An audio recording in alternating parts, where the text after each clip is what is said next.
Welcome to Career Coffee Chat Live. I'm your host, Erin Urban, or Coachy Urban. Now, if you've never seen my smiling face, welcome to the show, and you can learn more about me at coachyurban.com. And of course, please don't forget the podcast is on all major channels.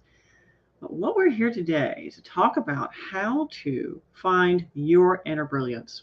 So as you tune into the show, please don't be shy. Say hi, say your name, say where you're from. We'd love to welcome you to the show. Come on in, pull up a chair. We're going to have a great conversation today because Career Coffee Chat is all about helping you elevate and live your best career and life.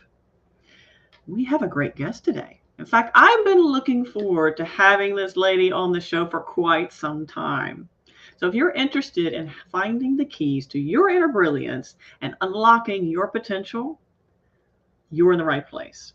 Come on in, say hi, pull up a chair, say your name, share where you're from, and don't be shy with your questions either, because as we talk about these 5 key lessons, the intersection of your life and work with Sonya Ware, professional certified coach and executive coach, I want you to give us some feedback and let us know what is meaningful to you and what would you like to know more about.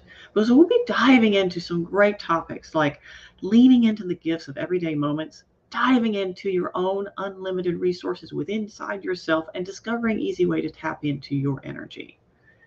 Sonya Ware, CEO and strategist, has over 15 years of coaching leadership excellence in corporations and with individuals. She helps her clients to demonstrate self-mastery, build a shared vision, and collaborate for innovation while delivering extraordinary results. A little bit more about Sonya is she is a fantastically, how can I say, just the most centered, grounded person. And I am looking forward to having a fantastic conversation. And Sonya, welcome to the show. Thank you. Thank you, I, Erin. I do. I just love talking to you because I just feel immediately more calm. Oh, awesome. I should talk to myself more. Oh, right here, right. Look in the mirror and talk to yourself more. I want to say hi to Yeah. Cornisha tuning in from the Woodlands, Texas. Always great to see you, Cornisha. And Mariama, always great to see you. Good morning and hello, tuning in from YouTube. And again, for anybody tuning in either now or later, don't be shy. Ask your questions in the comments. We will get back to you, even if you're watching the replay. So know we're here to help you thrive. And Sonia, inquiring minds want to know. So, what inspired you to become an executive coach? What inspired you to get into the field of coaching? Hmm. Yeah, lots of inspirations along the way. And I always say I was coaching before we called it coaching, right? So Mm-hmm. in my career, I always played to my strengths. It was just something that I learned over time. I guess I shouldn't say I always played to my strengths because there was a lot of frustration before playing the strengths. But as Mm-hmm. soon as I did that, it just started to unlock, the ladder. And folks would stop by and go, "What the heck are you doing? Like, talk to me more." And so that was the start of coaching. It was all around career. And then that transitioned into more senior leaders, right? Which is a totally different coaching model. Because what do you know to tell them? Who are you? You've never played this game kind of attitude. But that was more about demonstrating leadership, asking powerful questions, which also grew my own leadership. So just along the way, it evolved internal to corporations. And then when I launched my business, it was just a natural banner or shingle to hang out. And so I had Mm-hmm. done that. I think at the root of it, and you and I were just talking about this a little earlier, the Mm-hmm. root of it is we're all given gifts and tools to use those gifts. And I believe that my gifts were to have conversations. And in Latin, the word conversation actually means changing together, right? And so the tools are the words we use and share with one another. And that's at the root of um, executive coaching is a channel for the Right. source of my gifts because it's an opportunity to have conversations that change lives, not only my clients, but my life too. I learned so much from them. That's really fascinating because I think you're right. As coaches, one of the foundational elements is, of course, developing yourself as coach. So developing yourself Yes, as coach. yes. And then also knowing that each coaching engagement with your client, While ideally, hopefully it went well, they'll walk away with some transformation and insights. But also Yeah. you're learning from that as well as a coach. And also I feel like just the beauty of the whole process Mm-hmm. helps both partners. It's almost like a dance, right? It's a dance. Yes. Like Yeah. I'm holding space for you. We're having this fantastic conversation and you're Yes. going through a transformation, but so am I. Right. Right. Yeah, yeah, Yeah. yeah. Yeah. No, it is transformative. Yeah. Yeah, I think it's just a beautiful thing. And if you've ever heard, so those of you tuning in either now or later, let me know in the chat if you've ever been told, "Gosh, you would make a great coach," or I could just talk Mm, to you for hours about a topic. Let me know if that's true for you because that's something that I heard. I don't know about you too, Sonia. You probably heard this yeah. as well. Before I became an official coach with Right. certifications and all the initials, that's something I heard. I could talk to No. you I could just talk to you about anything. And sometimes it was people Right. in the grocery store line. I mean. Yeah. Yeah. Well, you mentioned that self as coach. I mean, that's a really big part of the training that, Mhm, you and I met in. And mhm. it's true. It's self as everything. I actually care for my mother, and I had to figure out what's self as daughter, because we have Mm, this. The world imposes what a good daughter is, right? Well, right. what's self as daughter? Like, what are those expectations that I have for myself and how I show up in this work? And I've been batting it out of the park ever since. So self as mother, self as sister, self as Right. friend, self Right. as friend, really knowing like what are those expectations and boundaries and who am I, what triggers me, what excites me, and Mhm. anchoring, authoring the life you're living, right? Absolutely. And for those of you tuning in, if you don't get anything else out of this show, that right there, that's golden. I mean, I want That'll to say preach. hi too to Tony, who's tuning in from San Antonio. Great to see you. Oh, And she's, yeah. looking forward to attaining her brilliance. As a part of it, it's understanding self in our different situations. And let me know if those of you tuning in, if this resonates with you as well. I feel like we have situational personas, right? We have Mm, this beautiful complexity that's us, and then yeah. how we show up in a different situation depends on what part of that we put forward and where we put more emphasis and energy Mm, versus the other parts of us. So it's not like we're right. donning a mask or taking it off. It's just really where are we putting the energy and emphasis. So understanding, okay, who am I as daughter slash caretaker, with me as well. My Yeah. mom's not needing full time care, but she does need presence, right? Right. A lot more of Right. me being present. Right. What does that look like? What are those healthy boundaries? So I think that's a Right. great start to finding inner brilliance. What do you think, Sonia? Yeah, no, I'm in agreement. You said that so well. And when you were talking about like how you show up situationally, it's not a mask, but you're actually fine tuning for the situation, how you want to show up in that space, how much of yourself are you going to put in the space. It Mhm. reminds me of the word. I have one of these friends, and we might all have one that says, "What's your word for the year?" That's that and the imposter syndrome are like the buzzwords right now. I'm like, I don't have a word. Like, but no, my word was cadence. And the way you describe that, like doing that dance with each facet of life and staying true to authentic self, that feels like cadence. And you describe for me something I wasn't able to describe to others, but I know what it is when I have it. And it's Right. exactly what you said. I'm in relationship with others and in situations, but I'm not losing myself, the Absolutely. self that I've That's authored. golden right there. And I Ding, was ding, just ding. sharing, yeah. Before I share more, I want to say hi to Marilyn. She's tuning in from Georgetown, Texas. Great to see you, and also Erica. Great to see you. Good morning. So yeah, that's key. Yeah, Understanding, how are we showing up that's true and authentic to ourselves yeah. and also being very aware, am I flexing outside of what is authentic to me based on others' expectations? Because I've Wow. been there more than once. Has anybody else Wow. been there? Yeah. Yeah. Yeah. Yeah. This is a mind nugget, but Ayana Vanzat says, we teach people how to treat us. We Ooh. teach people how to I need treat to write us. that down. Right? We need to be quiet and just let that soak, right? No, but Wow. we do. And we do it in our, and this is one of those brilliance things, I guess, since we got to have five. Yeah. um, we do it in how we set boundaries and expectations. Mhm. And I love that boundary starts with B, expectation starts with E. Like, who do you want to be? Well, that's probably Be. not great English, right? But who do I want to be in this moment, in this situation? What do I want? What's Yeah. the calling on my life? And Yeah. yeah, Yeah. yeah, I'll stop Yeah. right there. That's Yeah. very powerful. I want to say hi to Stephanie. Good to see you. Oh, ICF cohort member in the house. Woo, woo. Uh, Right. shout out. Yeah, we were talking too right before we started the show. And oh, by the way, the train is going through just for you, ladies and gentlemen. So special for you. This morning we have the train. Get it, train. It's coming. Um, we were talking right before the show. Yeah. It's an agreement with all we've said, right? It's an agreement. We're talking right before the show about some very powerful training you had about mind, heart, and gut brains.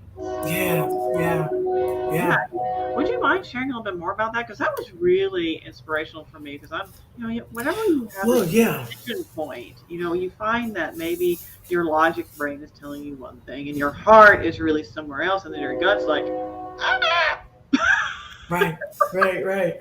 Yeah, no, it's powerful stuff because there's a lot of science behind it, and anybody who wants that, it's available. That's not Yeah. where I get juiced. But when we are incongruent in our decisions or life happenings, it's because our head brain, our heart brain, and our gut brain are in misalignment. And Hmm. so this work is, working with clients to, number one, hear what those brains have to say Right. regarding a particular situation or decision, and then figuring out how we align them so the person has a little bit more peace and Right. can be intentional as they move forward. And it sounds like really simple, but it is simple. But we learn a lot from it. I had a Mhm. client call me the other day, just on off the cuff, and said, "I got this dilemma, some big work thing," and she had to make a decision around it. So I asked her to breathe in, and so Erin, she was way out here, and it's like, let's Yeah. bring it down, Baby. bring it down. We need to bring it down. Yeah, so I think mindfulness would be nice to talk about. But she brought it down, and then from that place, we unpacked what was happening in her head. And then we moved to her heart, and her head started talking again. I was like, okay, you told me what you think. Let's go back down. So we had to Right. keep going back down. And by the time we finished, the realization was that her head is driving everything. Heart can't get a peep in. The gut, forget that, right? And the gut protects us. It's been with us the whole trip, right? So we need that information. The heart is the feelings, the emotions, how we are with others. So we need that because it's not just about us. And then the head's the logic. But if the head's driving, we're missing a lot of other good information. Or if the heart is leading, sometimes we might not be making very good decisions around possibilities, right? Or if the gut isn't leading, we're self sacrificing. Like Right. everyone else goes first. Like, you go first, you go first. Yeah, yeah, yeah. But everybody has I think, a default they tend to lean into based on Exactly. how like they feel like they should be, or maybe models that they saw growing up, or expectations they're trying to meet. So I'd love to hear from you too, from all of you tuning in this morning. Which one Yeah. do you think leads for you? Is it your heart brain? Is it your head brain or your gut brain? I know mine like to duke it out. All three like to duke it out. They Yeah. like to duke it out, and it's interesting. And I think we got a lot of information on something you just shared, Sonia, because we talked a little bit about bringing down the thought levels. So Yeah. just to explain a little bit, because we're also talking about that before the show as well. Like when you find yourself very stressed, your cortisol levels up, and you can't really focus, and there's a lot of thoughts bouncing around in your head, you're in what's called high beta, so a very agitated brainwave state. So when we start focusing on our breath and centering exercises, something I call mindlessness, so it's really getting to a point of 0 point, really emptying out, letting those brainwave states calm to alpha state, which are more congruent, more aligned, more healthy and balanced state. We learn better, we're calmer, make better decisions, and we can also access different parts of our brains much easily in the alpha state. So when you get those brainwave states calmer, that's when we can start doing some of that really important inner work and accessing our inner brilliance. Yeah. Yeah. Yeah. Yeah. I was having a little improv moment thinking, yeah, you're brilliant at your mindfulness practice. I love that you include emotion and intention. Mhm. Um, and I just wondered if people have a little dilemma and if we could breathe into that moment and then ask those questions and they just answer for themselves and see if it gives them any insight. Yeah. Do Yeah. we have space for Absolutely. that? Yeah, because I'd love to breathe in for a moment and then I can ask the questions of those hearts. And so Yeah. start with jot down a dilemma you're having, and Mhm. then we'll go through your bringing it all down and then Yeah. beg those gentle questions That of would all be three. fun. Yay! Yeah, let's do that. Let's do Let's that right here. play. Let's do a live show. Okay. For those of you tuning in, either now or later, Yeah. just take a moment and jot down. Sonia, what was your word? Just jot down a word or what you Just just some dilemma or challenge you're having, okay. right? So, like, how do I decide what Okay. to do in So this something you're case? dealing with. Yeah. I have something I'm wrestling with too right now. Okay. So then what we'll do is I would like to walk you through what I call mindlessness. Now, some of you tuned in before, you may have you know, been with me Mm-hmm. through this very short exercise. But what it does to give you a premise is it helps you focus on the presence and clear the thoughts by occupying your mind with all of your senses, which take up a lot of cognitive space. Right. So take a nice deep breath and let that out. And step number one is become very aware of being still. So you're just very aware of your body being still. Thoughts will enter your mind. The key here is not to engage with that thought. Let it pass by, almost like leaves drifting on the wind. Just let it pass by. So you're just aware of being still. And we'll do that for 5 seconds. I'll count it for you.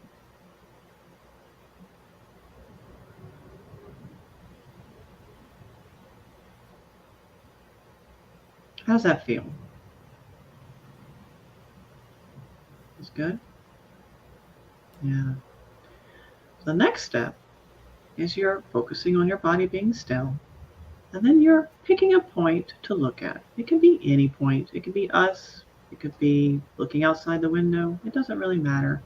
What matters here is that you're focusing your body on being still, you're looking at a point, and you're letting those thoughts just pass by. You're not grasping or engaging with those thoughts. You ready? Let's do that for another count of 5. I'll count it for you.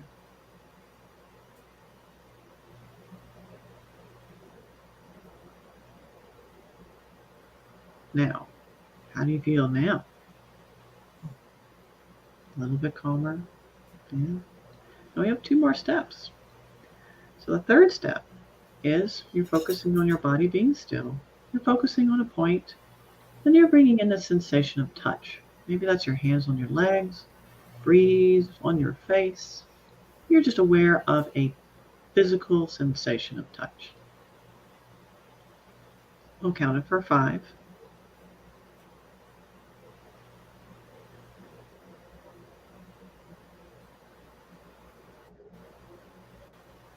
Okay. The final step is, of course, focusing on being still, letting those thoughts drift through the mind, focusing on a point, being aware of a sensation of touch, and a sound. Maybe that's the white noise of the fan in the room, birds chirping, whichever it is, find a sound or even white noise. Focus on all of these things calmly, and we'll count up for 5.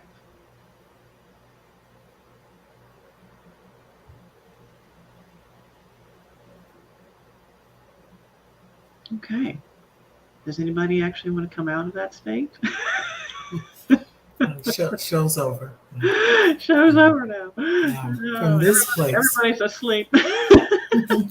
No, but it's really such a relaxed space. And from this space, then I'll ask you to um, place 2 fingers above your nose between your eyes. And then just ask aloud or in your mind's eye, the dilemma you have. Should I take this job or not? Whatever that dilemma is, and listen to the head's response and make note.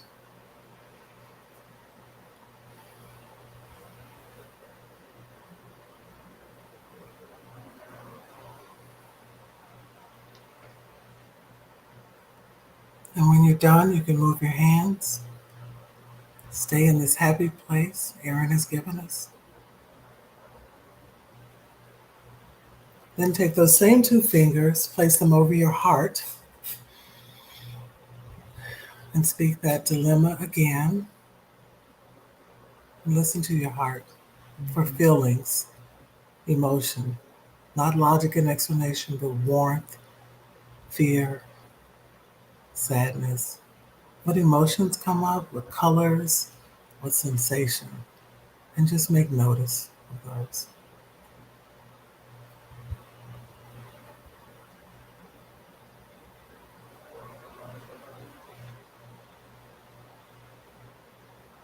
And when we're done with that, breathe into that relaxed place that Aaron's taken us to. And then the final place are those same two fingers just below your navel, which is the solar plexus. And again, speak your dilemma or question and listen for how the gut responds. And the gut's pretty straight to the point. And it may cuss a little. The gut's pretty straight, yeah. And see what's coming up for it. You know, exactly. All right. And then just notice on your dilemma what came up in your head, your heart, and gut, where they might be misaligned. Right. And what's coming up for you now? What are you noticing? I don't know how interactive it can be. I don't see the chat or anything, but yeah. So, for those of you who did decide to walk through that exercise, what is coming up for you?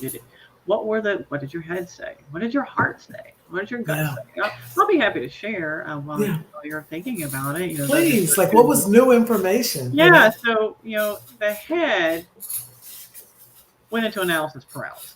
Okay. Yeah, the head went into analysis paralysis because it was like, okay, we have all this going on, we have all that going on, so logically doesn't make sense. However, you can make it, you can make a difference. So it was all this, list. Mm-hmm. Yeah. The heart said, you can do good. Mm-hmm. You can do good. You are stronger than you know. Oh wow. Wow. And the gut said, run away. Don't take it. Yeah. You've been through so much over the past year. Yeah. Right. Okay. So the head, basically, is it possible?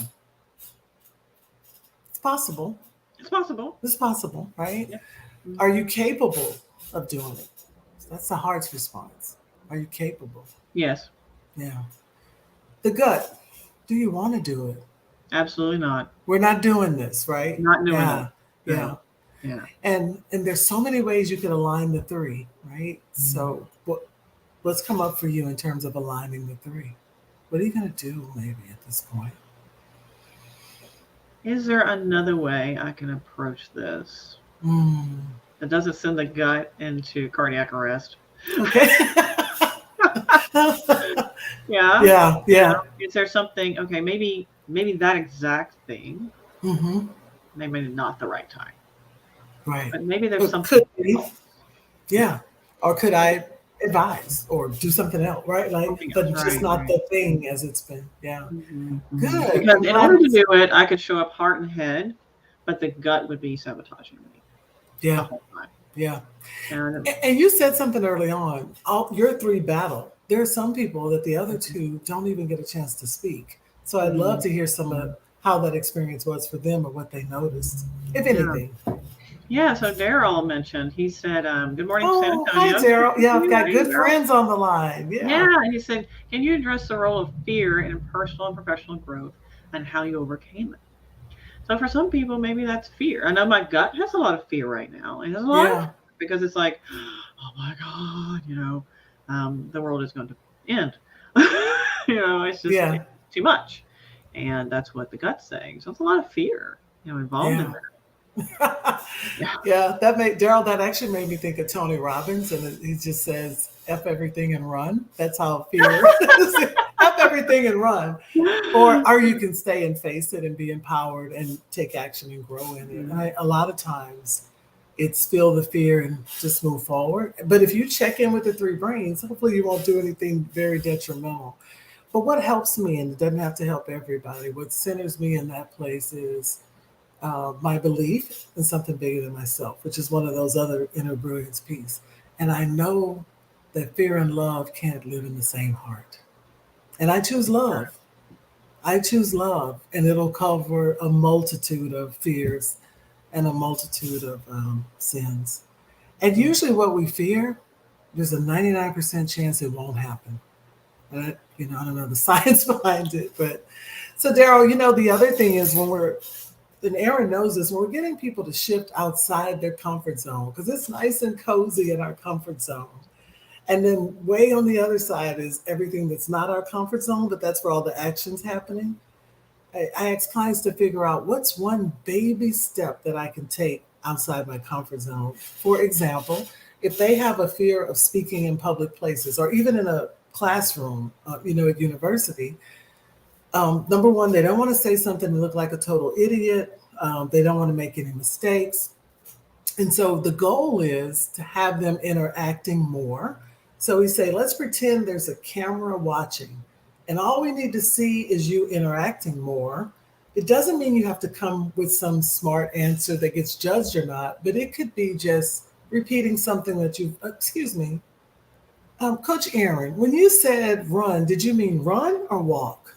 Right. So even though I haven't exposed my intellect capability or not, but I have interacted. If someone were recording, I go, oh, she's interacting, she's present, she's engaged.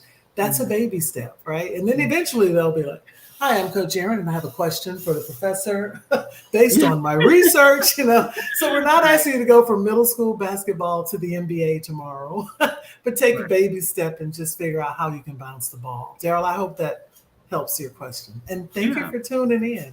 Yeah, it's great to see you, Daryl. And for anybody else having a question or maybe something that came out of that little exercise that we did together, Yeah. and if you're like, oh, I'll come back to that. Definitely don't hesitate. Reach out to us, or just Oh, type in the please. comments what came up for you. Is it something that you think would help you access that inner brilliance? Because it truly is. In order for us to really be in tune with what's going on inside, because our brains Yeah. are amazing, amazing devices that have Right. so much information in there. But in order for us to access it, we have to basically get ourselves out of the clouds and way up here in high beta, that high agitated brainwave state, come down Yeah. a little bit to a more productive state that is Yeah. helpful and allows you to access that strength within you. Because here's Yeah. the thing, we have so much more impact and Yeah. strength and energy than we give ourselves credit for. Yeah. We're constantly outside of ourselves, so we're not aware of it. It's Hmm. getting back into that core sense of our being. And usually I'm touching my heart a lot. But for me, I've had well, not had to. I've chosen to shift from being more more head led, and now Mm, being to be more heart centered. So I was very mm, head and gut. That's where I was, and I never paid attention. yeah. My heart didn't have any chance to speak Yeah. at all whatsoever. I shut it down. Yeah. It didn't Yeah. exist. So That's it the wasn't winner. it wasn't until later in life that I said, okay, really, I need to choose love, not Mm, fear, right? mm, I was not drawing a fear and logic or something. It really right. wasn't very Right. productive. There's some things you can't think yourself out of, right? No, you can't think of Yeah. yourself out of everything. And sometimes you just need to go with it and Hmm. lead with love. So when it comes to fear, also, Daryl, just, I don't know if this helps you or not, but um, when my mother moved back closer to me, I realized that there was a lot of fear and scarcity programming there Mm, that now I had the opportunity to notice and also maybe unpack in myself. And I wasn't very pleasantly impressed when I started unpacking that in myself. I was like, oh, yeah, there is a lot more there than I thought. So I'll have to really unpack some of that fear and scarcity and Mm, really leaning into the love. What does love say? Because mm, love clears out all fear. You're right; they can't coincide in the same space. yeah. No, it's absolutely. I was, and I mean, we're coaches, so we do this all the time. We're like mindfulness and the hearts and the brain, but there are three brains, so we do want to acknowledge that. And there is the mindfulness. And what I've seen a lot with just really busy executive clients and professional clients, don't even have to be executives, is when they start this practice of sitting quiet and just sitting in the space of quiet, they might fall asleep. And that's okay because that's what your body needs in that space. But just having a practice of solitude, if it's 5 minutes on the porcelain throne every morning, let your mind let your mind be empty and free to Yeah, receive a divine download, really. Yeah. yeah. Or your favorite chair, after breakfast, after your body's needs are taken care of. Yeah. That's what I recommend. After your body's needs are taken care of and you're comfortable, so your body's not interrupting you with, hey, I'm hungry. Exactly. And Exactly. before you've had 14 cups of coffee. Right, right. Okay. So Marilyn asked, she said, what should you do when your head, heart, and gut do not agree? Yeah. So there you Well, go. yeah, that's when you need to unpack it a bit. So, being able to, work with, or it could be a peer, someone who can help you just unpack what the head said, the heart, and the gut said, and then figuring out if we can bring those into alignment somehow, how to make those work together. And sometimes it's not even about making them work together, just to be aware of noticing what it is that each of them is telling you. So just as a reminder, there is the head is more logical, the things that are possible. It knows past, present, future. It has a sense of time. The heart brain is about connection and moments in time, not necessarily keeping up with past, present, but it remembers a feeling. It remembers a feeling you could have, should have, or I'm sorry, like to have, want to have, and it's about us. What does it mean for me and the world and others? And the gut is about safety, personal safety. And that's not always learned through language, it can be learned through events or experiences. Hey, when I pass this way, I need to duck because the bullies are on the way to the bus stop. And it could just happen without you even knowing what's happened. One of the examples I read in the book was a guy who'd been in the war and he'd gone out on a date with a girlfriend, and there was a loud car that backfired, and he literally hit the ground in panic and was back in the war, right? Mhm. Or the kid who has a teacher who's amazing, but they break down every time this teacher's around, not knowing that they wear the same cologne that their abusive stepfather wore, right? Oh, So wow. the gut has all the information, all those untold stories that really don't have narrative, but Mm, they're through experiences. So all of those brains, each of those brains has some very valuable information and could right. probably be unpacked even further. What Happened to You is a great book to read about some of that. Oprah Winfrey, Dr. Steve Perry, because events sometimes shape the brains even Yeah. before we could have language. Yeah, it's Sorry, really, man. really interesting because, part of that ties back into limbic brain versus a Homo sapien Mm, brain. hmm. I'm neuroscience nerd, so I've coming into Love it. that Bring perspective. it. Bring it. Yeah, yeah. So, limbic brain, remembers everything. So it's that card catalog of all of our life experiences, and the Homo sapien brain, that fluffy stuff around there. There's a lot of that fluffy stuff. It's logic, reason, frontal lobes. We reason through things. However, the limbic brain will hijack you if it feels like you're in danger. So some of our past experiences that have been, let's just say, unfortunate enough to where it's borderline an issue for us. I'll give you just a breakdown of how people develop PTSD, which is not just exclusive to veterans of the war. Okay, Mhm. um, PTSD can be developed anytime you have a strong negative emotion and you feel helpless. Ooh. That tells your limbic brain to etch that instance and circumstance into your emotional memory so it can protect you in any other instances. So something that's similar, like the young boy who smelled that cologne, that was a Mhm. part of that It keyed in a PTSD response. That's emotional hijacking. Your cognitive brain doesn't have a chance. Okay, so is also unfortunately not um, something you can do away with. You can mitigate it. You can't erase it. If that makes sense. It's permanent.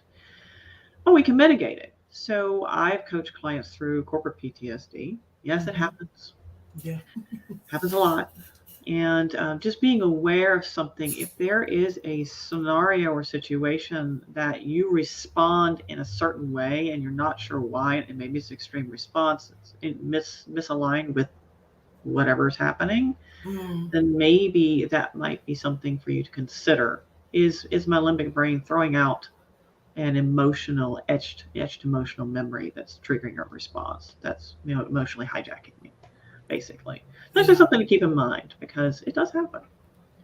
And so when we talk about the heart and gut brain area, and I'm going to ask you from a neuroscience perspective, it's those same neurons that are living in heart and gut that are in that limbic brain. They're just showing up in other It's parts of the showing up body. in different parts of our body, right? So Yeah. somatic response, our physical response. Um, the limbic PTSD response overrules anything in the frontal lobe. The gut drives. Yeah, there's a direct bypass, Yeah. and goes right to all the other parts of our body.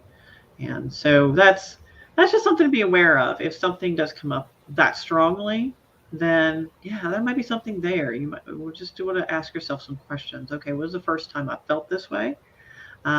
Or first time I was in a similar situation? That first memory, you shouldn't have any problem remembering it if that was the case, because it will come back pretty quickly. Oh yeah, that time I was bullied in elementary school, and the bully pushed me off the merry-go-round. But remember those things, the death machines? Right. That you don't want to be pushed off of. Yeah, you don't want to be pushed off of, and it broke my jaw. I mean, and yeah, whatever, right? So, something like that. Not me. That didn't happen to me. But it's theoretically, that could be the case. So, just Aaron, you said something about it'll always be there and working through it, and that's one of the things that I've got a client. She has a Audi, like her Siri in the car tells you to take the feeder road, but it says the slip road. So there are times where we figured out how to mitigate some of that that's happened to us, and boy, we're on the highway of life. And if we're not careful, there an event can take place, and we're back on the slip road or the feeder road. right. And then we need to get back on the highway. So one of the things I think is brilliant, I'll give it to my coach, Jill Pickett. I was working on just being enough. And I've done some pretty good work. And then I had this dilemma and something showed up. And then we got to the root of it. It was rooted in, I'm not enough. And I went, God darn it, I've been working on that. I thought I was done with that. And she said, no. It'll always be the 2-lane highway, the slip road. And you just say, oh, wait, I'm on the slip road again, and I need to get back to the highway. Course correct. So it doesn't go away, unfortunately, but it keeps doesn't quite go away. Yeah. But it's knowing how to course correct. Right. It's elevating that awareness, making the unconscious conscious. And that's why we want to access our inner brilliance, because when we do that, we can course correct a lot faster. Right. And we're not 6 months down, in this thing. You don't have to live in a manner that's not your choosing. Yeah. So I know we've had some really deep conversations so far. Right. And Sonia, I want to make sure that we also access those other tips that you have for us to, Sounds like you covered a lot of them. Well, and also tips were coming from the head brain, right? So it's like, here's the things to remember at work. Yeah, here's our list. Here's my list. I guess it would be like be a good steward, right? So we all have time, treasure, talent. That's what we're gifted with. And we all spend and use it at different levels, right? And so talent is innate ability. But as we grow and hone that talent, it could be stronger. We can actually learn new talent. So it's powerful. It works on our behalf. It's planted. We can water it and grow it. Treasure, the whole relationship with treasure is interesting, but you could lose all your treasure, and if you know how to earn it, you'll get it back. Okay, wait a minute. Okay, whoa, whoa, whoa, whoa. Treasure Yeah, and gifts. Is that the same thing? Is that the treasure and same? gifts. And gifts. You mentioned our When innate I talent and our treasure. Is that this? Are you? That's the same thing, or are those two I separate? was separating those because I think Okay. talent would be the gifts, and maybe they're the gifts that are Yeah. honed especially for you. And if you don't Mhm. use those talents, you lose them. And I think treasure is really the financial capacity, the things we're able to be generous with and offer help. I Hmm. like your idea though. Could my talents create treasure? The Bible says, and I'll just use that. It's just what I Mhm. believe that your rooms, your gifts will make room for you and bring you before Yes, great men. I Right? found that in my research, it certainly has. Mm-hmm. What's interesting with gifts and talents is they're natural to us. So oftentimes they fly under the radar, and it really Yeah. does require a little bit of an intentional digging and Mm-hmm. exploration to Right. uncover those. And some of those we grow into. There may have been a spark there when we were young, Yeah. but some things that show up when you're young is like, oh, okay, it's really, math is really easy for me, or English is really easy for me, or Yeah. I'm an Yeah. artist. Those are big gifts that they really they show up. They're more demonstrative. Mm-hmm. It's those ones that are more subtle. Like for me, the ability to know a person deeper than they know themselves. Mm. That's something that evolved over time. And what's interesting when I look back at it, it was actually a defense response. Oh wow. You needed to know them better than We they knew, so needed to you could know make them your better. move. Right. So I Oh, could defend myself yeah.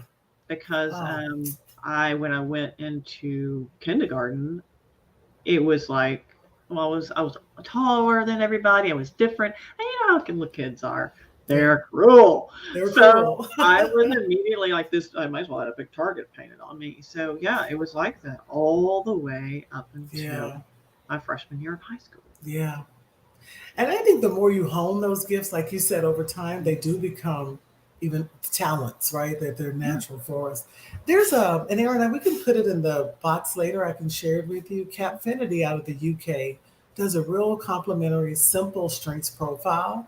And Hmm. it'll show you, it's based on like 37 strengths. It'll show you strengths you have that bring you energy and you do really well, Mm-hmm. strengths you have that bring you energy, but you don't use them so much. Like maybe you haven't recognized them so Yeah, much. that would be really useful because I do a lot of work with my clients Yes. around, No, it's energy maps, because every circumstance will either drain your energy, give you energy, hello. and there are some that will be neutral.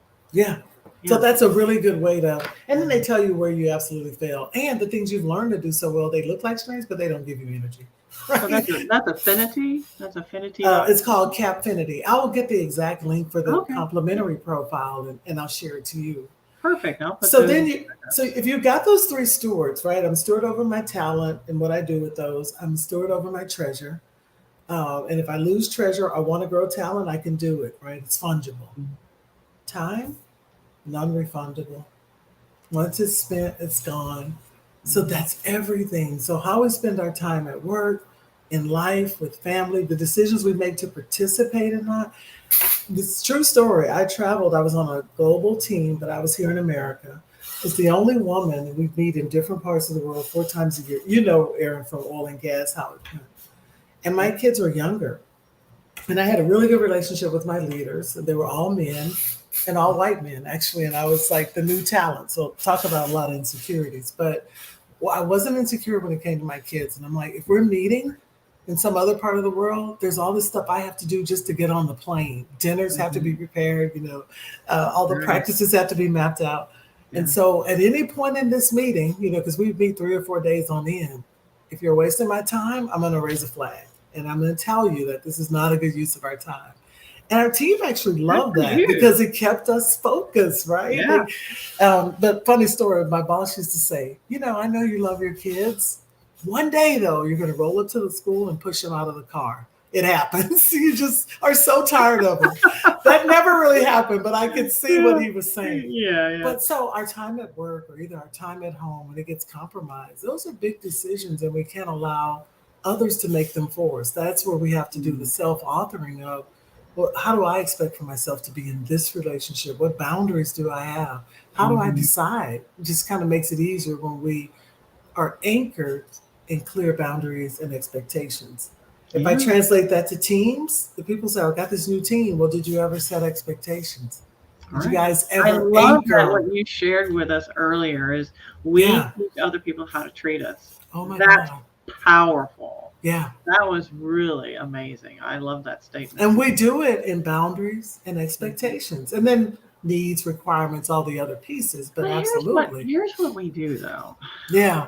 Yeah. We do. We don't communicate. We don't share, Mm, and we think other people will just get it. They're not going to get it. they're not going to They're get it. too busy with all their head trash. Oh my They're God. not going to get yours. You need to articulate that, Right. and particularly if you're in a hybrid environment where you're not meeting with people personally and on in the same airspace, right? Yeah. Yeah. Because you're not getting that 360-degree view of someone and those body Oh language wow. cues, and not everybody is as Oh no. demonstrative as I am on if you even get to Neuroscience. see anybody beyond Right. a little circle and their smiling face. So it's you know Mm, setting those boundaries, getting out the authentic self, getting in touch with what's going on in here, making intentional smart decisions when we're in touch and balanced, and knowing what our gifts are, as you touched on, which I love.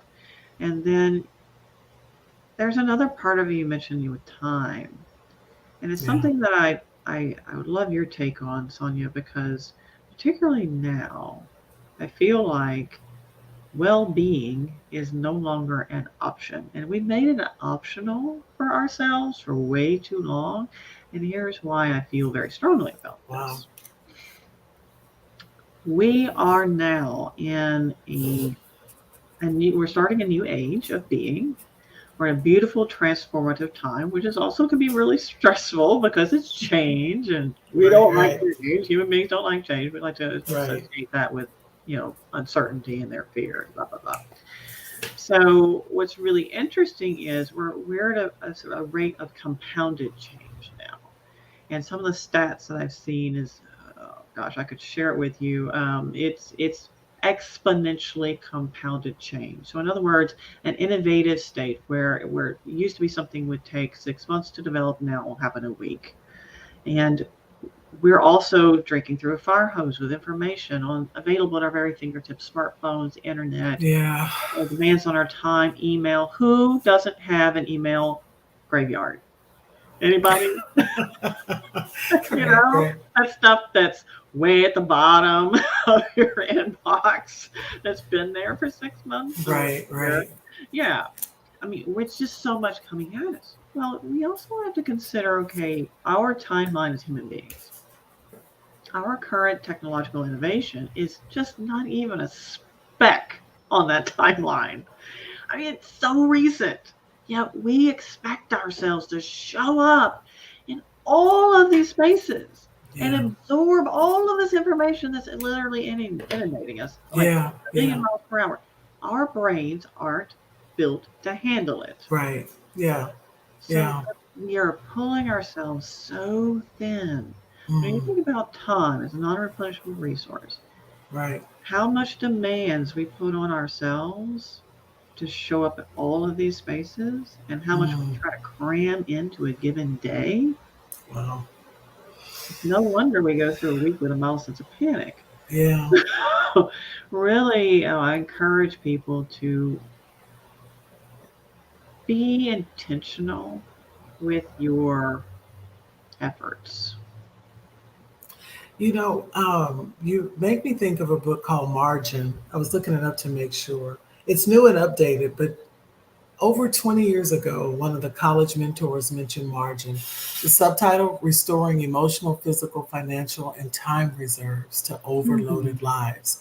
But the way it was explained to us back then was the tail's wagging the dog. Technology and data and information is bigger than us. So we have to have it. It can't have us.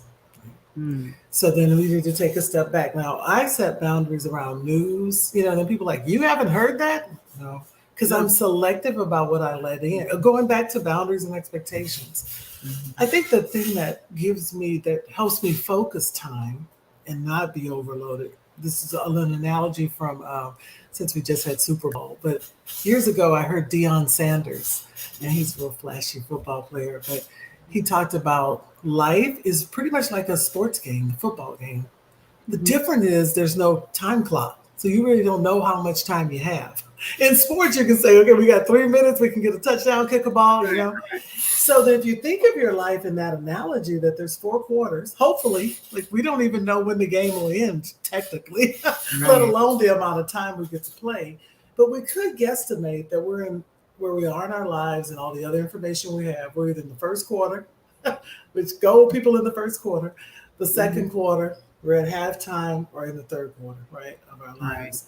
How do we want to spend it? Because pretty soon the game will be ending, right? Or it could be at any juncture, but where am I now? How do I want to spend my time? And how do I make it in the most simple, profound, salient places that I show up and give this reserve of time that's non-refundable. Once it's spent, it's gone. You can't get it back. That's right. And then I would highly recommend, I didn't know there was a new and updated version, so I will be buying the new and updated version of Margin. The author is Richard Swenson. I'll make sure I send that along with the Infinity. Absolutely. Yeah. We definitely I just think it's important. Yeah. You manage time. Don't let it manage you. And you can't even manage time, right? Honestly. Like, who are we? But we can capture moments, right? We can be present with one another. I appreciate you today, even just let's play. Let's do improv. Let's do mindfulness. Let's really capitalize on the time we have together today. Right. So, yeah. Absolutely. And I hope this time that each of you tuning in either now or later has been valuable. Sonia, it's been such a pleasure having you on your coffee chat today. So grateful. Thank you. It's been so much fun. Thank you, Erin. I appreciate you. Yes, absolutely. Helping us tap into our inner brilliance, walking us down that path of paring away that which distracts us from our own, what I would call our power reserves, because we're like buffeted by this and that, and if you're constantly off balance, it's hard to access that inner brilliance. Each and every single one of us, each and every one of you have. Exactly. Yeah. So it's been a wonderful, wonderful conversation. Again, thank you so much, Sonia. Thank you, Erin. Please reach out to Sonia if you haven't already. Connect with her on LinkedIn. And for all of you tuning in, thank you so much for sharing space with us. Thank you. It's been a pleasure having you on the show. Thank you, Mariama. Stephanie, great to see you. All of you tuning in now or later. And also, don't be shy if you watch this replay later. Have a question, reach out to us. So until then, my friends, keep elevating. So long.